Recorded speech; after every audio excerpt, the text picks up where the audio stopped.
നോമ്പെടുക്കുന്ന സമയത്ത് കോമൺ ആയിട്ട് ചെയ്യുന്ന ഒരു അബദ്ധം ഒന്നും അറിയൂ. നമ്മൾ നോമ്പ് കഴിയുമ്പോൾ നമുക്ക് നല്ല വിശപ്പുണ്ടാവും. അപ്പോൾ എന്ത് ചെയ്യും? നമ്മൾ എണ്ണ പൊരിച്ച സാധനങ്ങൾ അല്ലെങ്കിൽ എണ്ണയെ മുക്കി പൊരിച്ച സാധനങ്ങളാണ് കഴിക്കുന്നത്. സമൂസ, പിന്നെ അതുപോലെ ഈ സമയത്താണ് കൂടുതലും റെഡ് മീറ്റ് കഴിക്കുന്നത്. മട്ടനും ബീഫും ഒക്കെ ധാരാളം കഴിക്കും.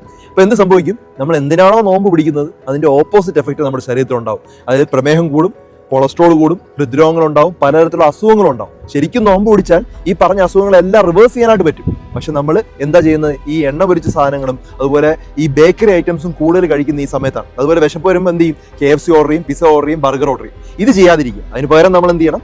വെള്ളം കുടിച്ച് സ്റ്റാർട്ട് ചെയ്യുക. ജ്യൂസ് കുടിക്കുന്നത് മാക്സ് ഒഴിവാക്കുക. കാരണം പലരും ഉപയോഗിക്കുന്നത് പാക്കറ്റ് ജ്യൂസ് ഡ്രിങ്ക്സ് ആണ് കുടിക്കുന്നത്. ഇപ്പോൾ ട്രോപ്പിക്കാനോ പോലുള്ള സാധനങ്ങളെല്ലാം പ്രിസർവേറ്റീവ്സ് ആഡ് ചെയ്തിട്ടുണ്ട്, കളർ ആഡ് ചെയ്തിട്ടുണ്ട്, അഡിക്റ്റീവ്സ് ആഡ് ചെയ്തിട്ടുണ്ട്. അപ്പോൾ അത് കഴിച്ചാൽ നമ്മുടെ ഷുഗർ കൂടുകയാണ്. അത് മാത്രമല്ല ഈ ഫ്രൂട്ടിന്റെ ഒരു ഗുണവും കിട്ടുന്നില്ല. നമ്മൾ ഫ്രൂട്ട് ചവച്ചരച്ച് കഴിക്കുന്നതാണ് നല്ലത്. ഓറഞ്ച്, മൊസമ്പി, പപ്പായ, പേരയ്ക്ക, അതുപോലുള്ള വാഴപ്പഴം പോലുള്ള സാധനങ്ങൾ ചവച്ചരച്ച് കഴിക്കുന്നതാണ് ആരോഗ്യത്തിന് ഏറ്റവും നല്ലത്. അതിനുശേഷം നമ്മൾ വെള്ളം കുടിക്കാനായിട്ട് നോക്കുക. ആഹാരം ചെറുതായിട്ട് കഴിക്കുക, വെള്ളം കുടിച്ച് ഒരു 2-3 ഗ്ലാസ് വെള്ളം കുടിക്കുക.